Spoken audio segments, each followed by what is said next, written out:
She said it softly with a smile that didn't quite reach her eyes.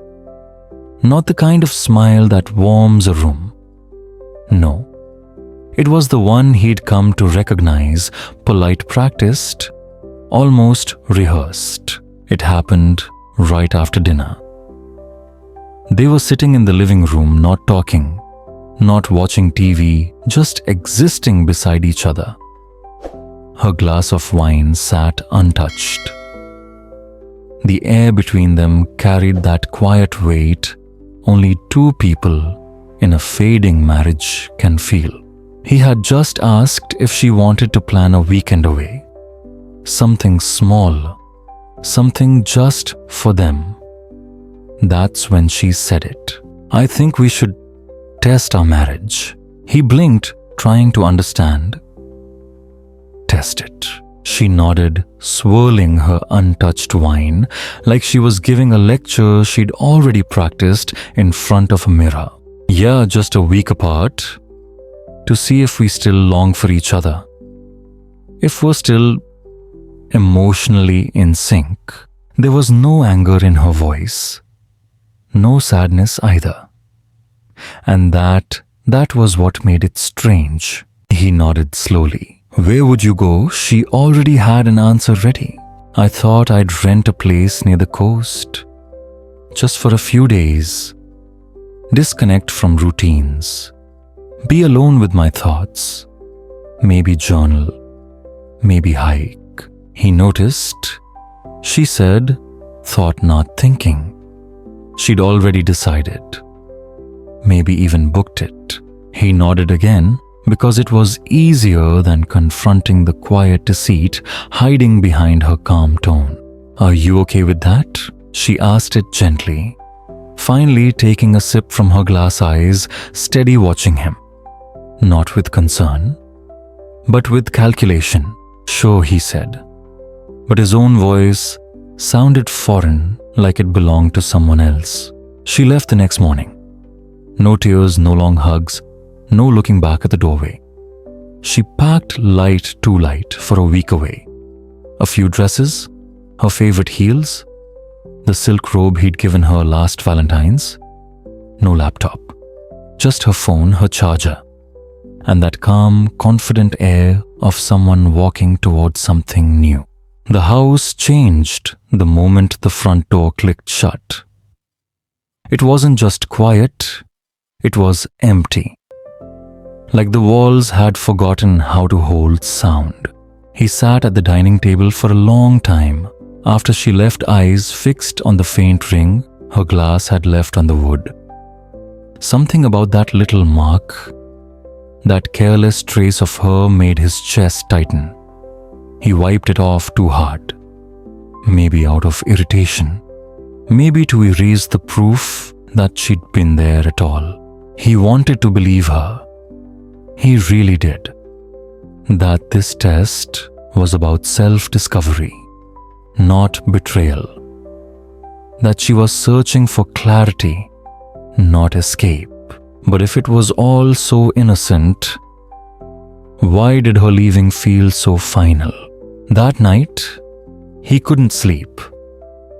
He sat in the dark, scrolling through old photos, trying to find the exact moment her eyes stopped glowing, when her smile became just another performance. Around midnight, his phone buzzed. A message from her. Settled in, don't wait up for me. No good night, no miss you. Just that. He stared at the message longer than he should have. Don't wait up for me. It sounded more like something you'd text from a bar, not from a quiet beach house meant for reflection. He turned the phone face down on the counter and said nothing. The next morning he made coffee, but never drank it. He kept glancing at the clock, not even sure why. Maybe waiting for her to text. She didn't. Instead, his phone rang.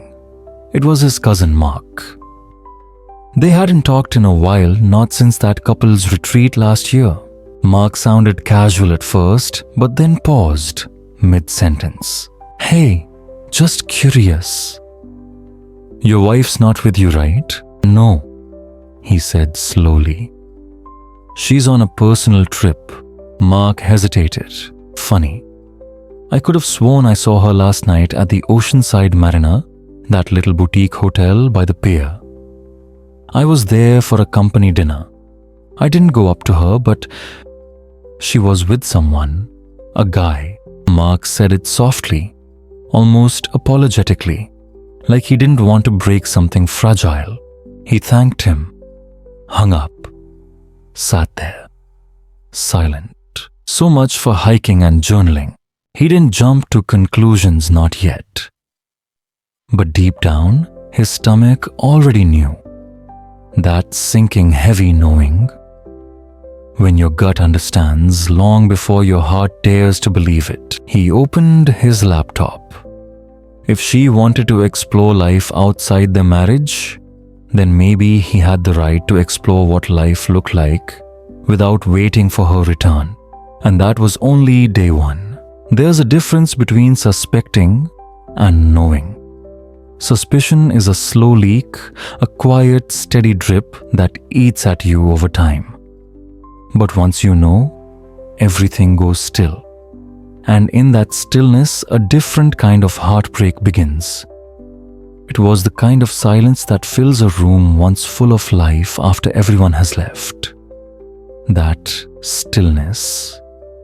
The kind that presses against your chest until you can hear your own thoughts too clearly. He sat there alone and opened their shared financial portal. Something they'd set up years ago, back when transparency still meant trust. He wasn't looking for scandal. He was looking for context. Maybe he was wrong. Maybe Mark had been mistaken. Maybe. But the truth doesn't hide for long. 3 new transactions appeared on the screen. All from the day before. A dinner charge at a seafood bistro Oceanside Grill. Then a spa reservation. 2 massages, same room under her name. And finally, the one that made him lean back and exhale through his nose, a luxury suite booking at the very hotel Mark had mentioned. Check-in confirmed. 2 nights paid up front. She told him she was going on a wellness retreat. But this wasn't a wellness. This was a getaway. And she wasn't alone. He stared at the screen, fingers hovering above the trackpad. A different version of him, the old one, might have jumped into the car, driven straight to that hotel, stormed into the room, demanded an explanation, maybe even made a scene. But that man had disappeared somewhere between the words, "Test our marriage and don't wait up." He rose quietly and went to the bedroom closet. From the back corner, he pulled out a small box keepsakes from their years together. Photos, ticket stubs, little trinkets from trips that once meant continuity. He closed the box gently and set it aside. If she ever came back, he didn't want her to find them waiting in the same place she'd left them. Around noon, curiosity got the better of him. He checked her social media. Not her main one, the private profile she used more selectively. A new story had gone up just minutes earlier, not visible to him. But she had forgotten something. Her cloud account was still synced to their family tablet. That post, meant for someone else's eyes, appeared on his screen within seconds. She was sitting poolside, cocktail in hand, her toes dipping lazily into turquoise water. Across from her sat a man, shirtless back turned to the camera. His drink mirrored hers. His hand reached toward her casually, confidently, like it had done so before. He stared at that image until the tablet screen dimmed. No shaking hands, no tears, no shouting. Just a quiet acceptance. The kind that arrives when denial finally runs out of places to hide. It was strange, really, how freeing the truth could feel once it stopped pretending to be anything else. The mask had dropped. Whatever part of her still claimed to be working on them was gone. He closed the tablet and stepped out onto the balcony. The evening air felt cleaner than it had in days. Cool, honest. That's when he called Martin. Martin wasn't just a friend. He was a fixer, not the shady kind, but the quiet kind. An estate lawyer. A man who knew how to move with precision when endings had to be handled like glass, carefully without noise. "Tell me what's happening," Martin said after a short hello. He told him everything. No trembling voice, no dramatics, just the facts.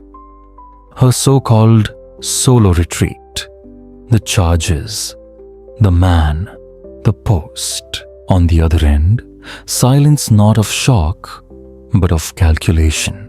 "You want to stay married?" Martin asked finally.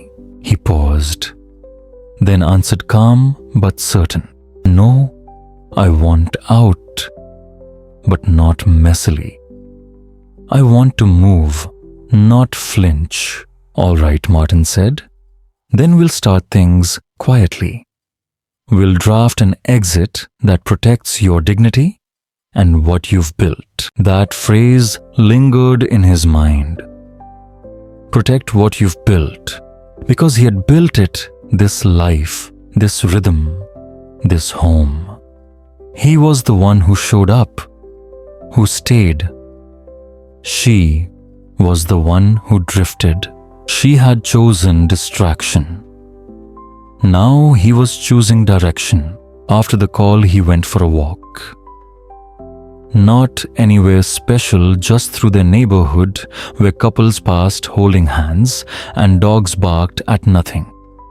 It all felt distant, like he was walking through someone else's life. But somewhere between those steps, something inside him shifted. It wasn't peace, not yet. It was understanding. He was standing at the edge of a road he never meant to take. But maybe it led somewhere better. When he returned home, he moved from room to room quietly, taking inventory of what was his and what had only been theirs. Her art on the walls, photos from trips that now felt like borrowed moments, books they'd bought together but never read. Some things he boxed up for storage. Others he left where they were.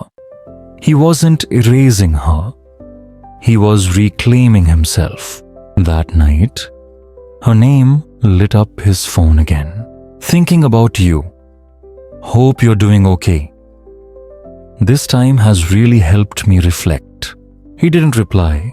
A few minutes later, another message. "I hope this week reminds us why we chose each other. I am looking forward to reconnecting."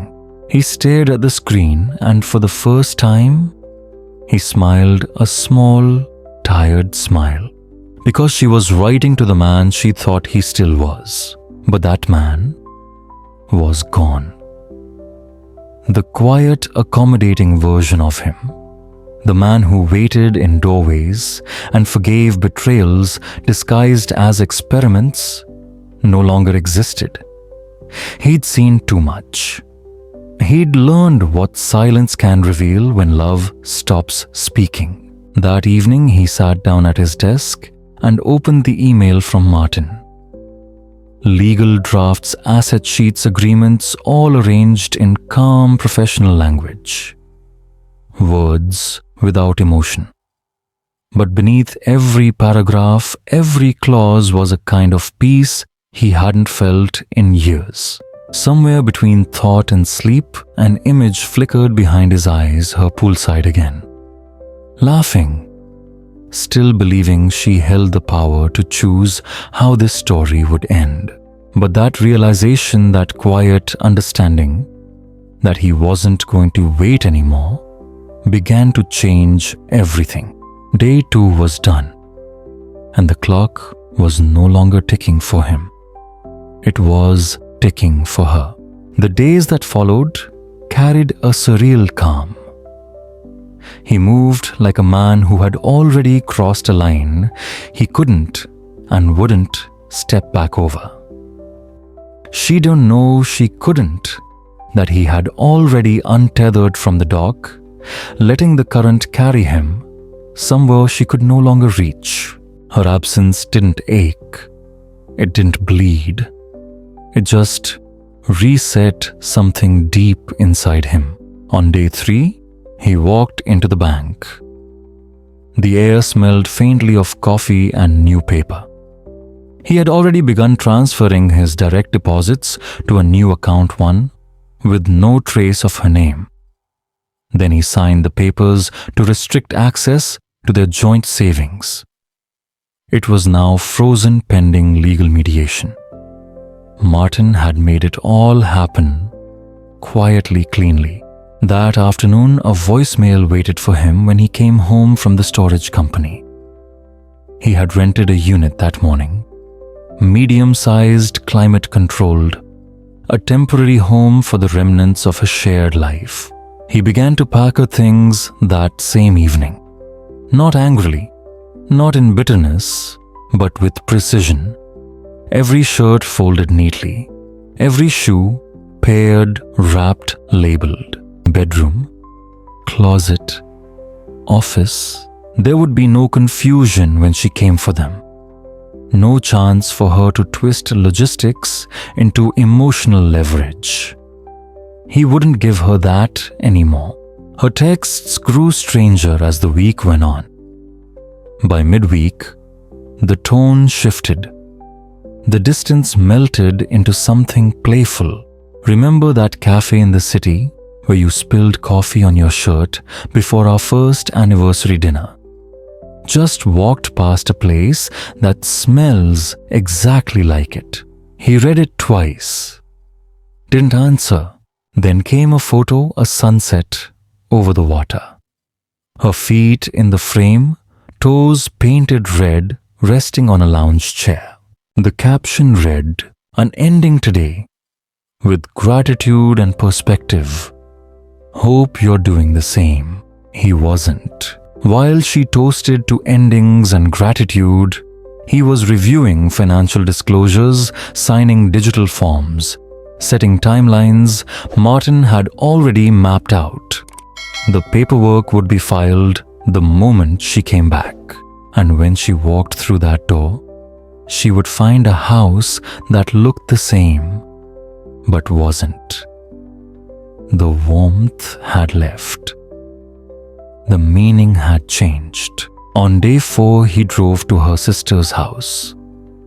The small metal storage key lay on his palm, light but final.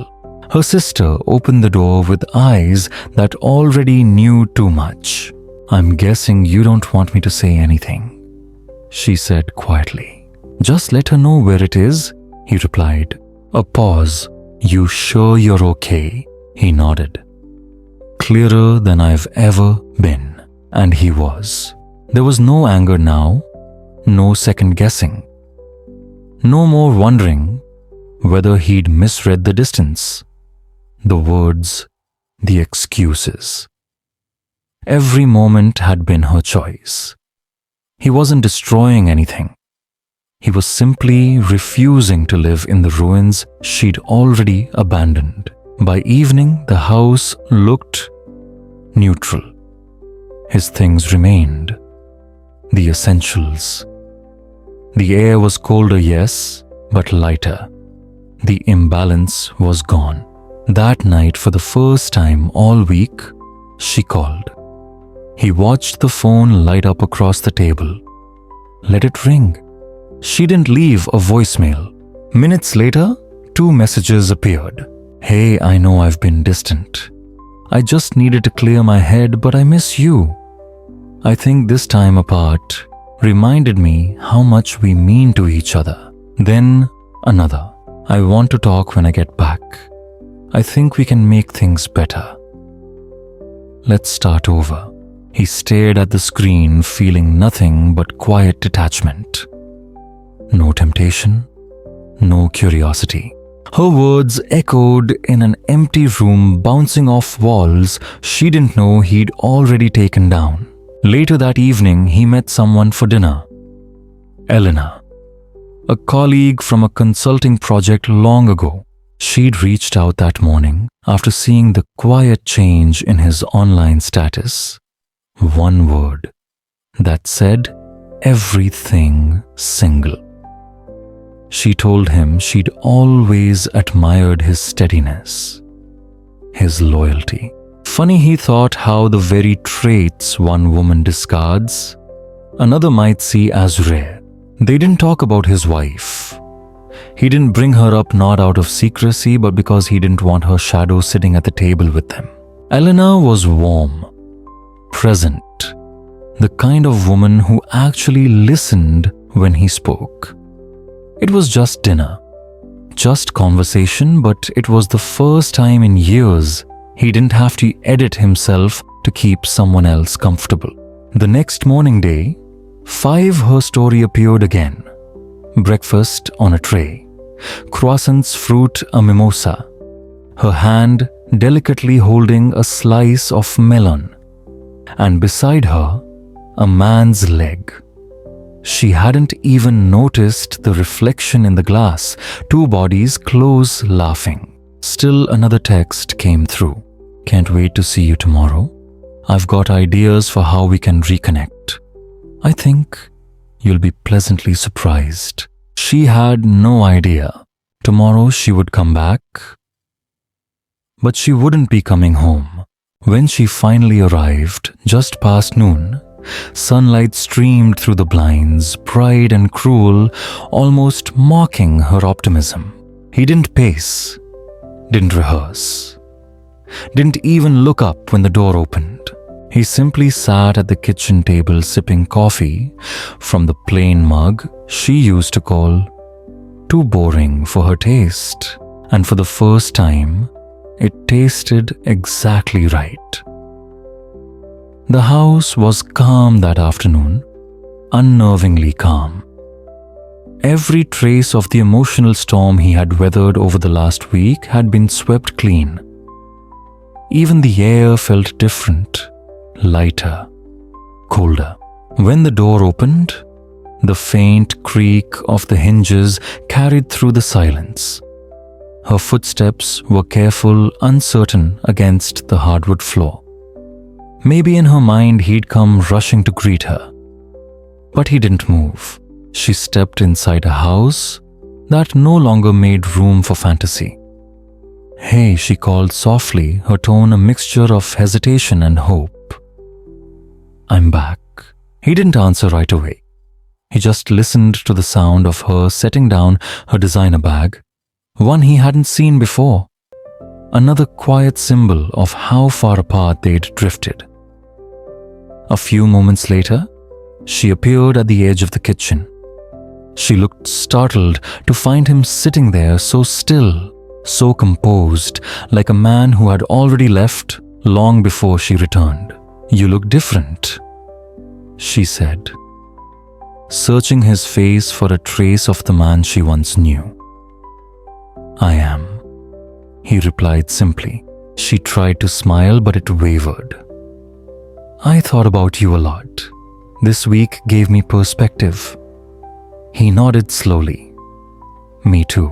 Her gaze drifted around the room, then confusion creeping into her features. She began to notice what was missing. The framed pictures gone from the shelves, the walls bare, where once her scarves and purses had hung. The house was stripped of sentiment, reduced to its quiet essentials. "I was thinking we could talk," she said cautiously. "Not everything made sense to me until I got some distance. I realized I might have been avoiding things." He didn't interrupt. He let her speak, let her rehearse the lines she must have practiced during her trip. "I know it wasn't fair the way I left," she continued, voice trembling slightly. "But I needed time alone to remember who we were, to miss you." He didn't reach for her hand. Instead, he slid an envelope across the table. She froze. What's this? Everything he said? The storage address, the list of what's yours? Legal paperwork, the draft agreement. You'll find my signature already there. Her expression cracked. I don't understand. Yes, he said quietly. You do? Her fingers trembled as she opened it. Her eyes skimmed the pages and color drained from her face. You're ending it, she whispered. He stood. You ended it when you left. You just assumed I'd be here waiting. That's not what this was. Her voice rose, panic slipping through the calm veneer. It was just space, a pause to reconnect. He tilted his head, his eyes steady. Is that what you told him? And there it was, the silence. The kind that exposes everything. Her breath caught. She froze like someone whose mask had suddenly slipped. I saw the charges, he said. The hotel, the dinners, the reflection in your photos. Don't insult us both by pretending it was a retreat. Her lips parted, then closed. Her practiced speeches had no lines for this moment. I made one promise to myself this week, he said gently. I wouldn't raise my voice. I wouldn't act from bitterness. Just truth. She tried to sit down, but he shook his head. Don't. This isn't a negotiation. But we have years together, she pleaded. History. He met her eyes, a record, not a bond. Her hand crushed the envelope, her voice breaking. You're really doing this? I already did. A long silence stretched between them, the kind that feels like the end of a long war. Her face shifted through confusion, regret, and finally, fear. Where am I supposed to go? She asked. Your things are in storage, he said calmly. The lease is prepaid for 2 months. After that, it's yours. I meant tonight, she whispered. I just got back. He glanced toward the window. A car will be here in 15 minutes. It's already on the way. You planned this? She asked, disbelief laced with horror. I accepted the truth, he replied. There's a difference. For the first time, she looked truly lost. Her eyes wandered the room as if trying to find something familiar, but everything had changed. You could have told me, she murmured. Given me a chance. You had a chance, he said quietly. Before the lies, before you turned love into an experiment. Her voice trembled. It wasn't all fake. Then it should have meant something, he said, before you threw it into a test tube just to see what would grow. He walked past her then. No hesitation, no anger, just finality. At the door, he paused, not from doubt, but from respect for what once was. I won't stop you from healing, he said softly. But I won't be part of it. She didn't reply. Outside, the car waited. He gave the driver her name and said only, she'll be out shortly. Then he turned and walked down the street unhurried, not looking back. She had gone searching for distance. And by the time she came back, he was already gone, not physically, but from every place she used to reach him. She never called the next day. Not a single word. It was the quietest she had ever been. Maybe she thought her silence would punish him, but he didn't feel punished. He felt free, full of something new, not anger, not triumph, but certainty. By week's end, he changed the locks. Not from spite, but from closure. The legal filings were done. Her attorney had already confirmed receipt.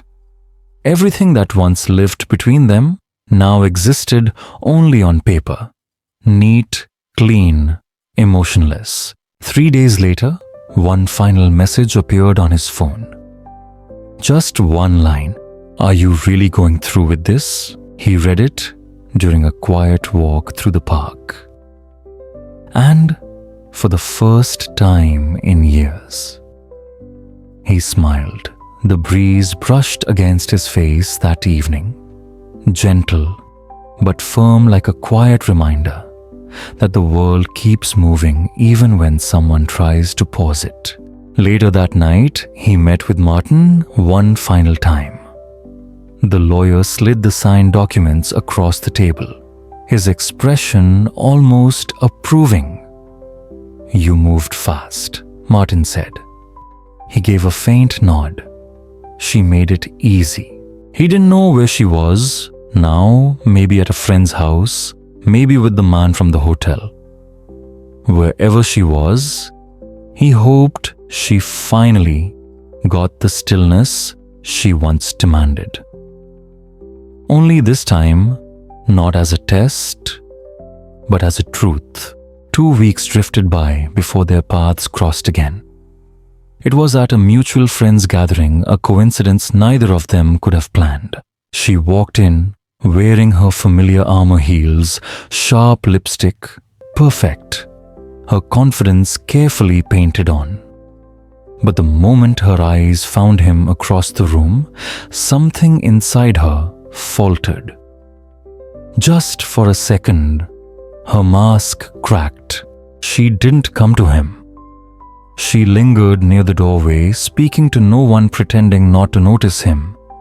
And he didn't go to her either. Elena was there that night, the quiet steadiness beside him. They weren't a couple, not officially. But she had become a calm in his days, a gentle rhythm.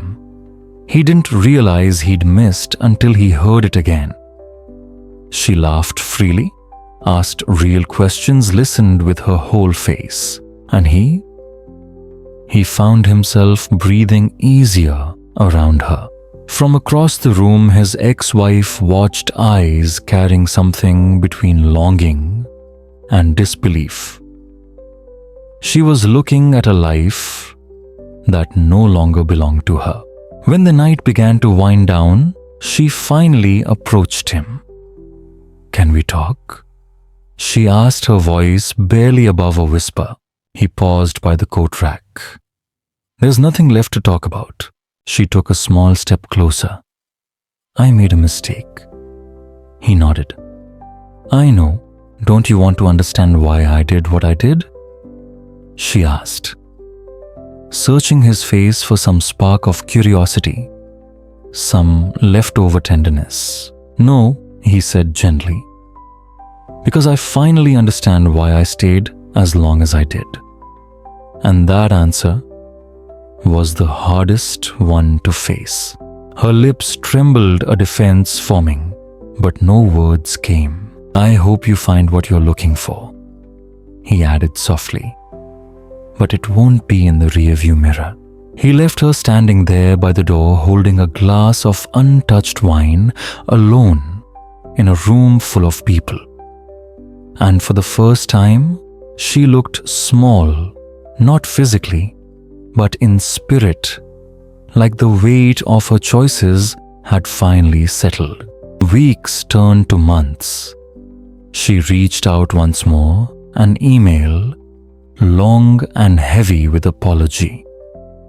Words about fear, love, pressure, and regret. He read it once quietly, then archived it. He didn't delete it, he simply didn't need to. It no longer had power. The house that once echoed with arguments and silences, now felt like his own. He moved the furniture, repainted. The guest room gave away the decor she once claimed was essential to their shared aesthetic. He breathed differently there now, slower, deeper. Elena became part of that new rhythm, not as a rebound, but as something softer, something real. They met for coffee, wandered through bookstores, cooked simple dinners that didn't require negotiation. She never asked about his past. She didn't have to. He wasn't carrying it anymore. And then one afternoon he saw his ex-wife for the last time. It was at a community event at the local arts center. She was beside another man laughing too loudly, performing her charm like an old song she didn't know how to stop singing. Her eyes scanned the room until they met his. This time, there was no surprise, only the quiet recognition that it was truly over. He offered a polite nod, nothing more. In that moment, he realized something. Somewhere between her leaving and her return, he had changed. He wasn't broken. He wasn't waiting. He was simply himself again, stronger, quieter, untethered. Because sometimes the best things in life aren't taken from you. They're given away. And all you have to do is let them go. So tell me, dear listener, have you ever let go of something that once felt impossible to lose? If you have, share your thoughts below.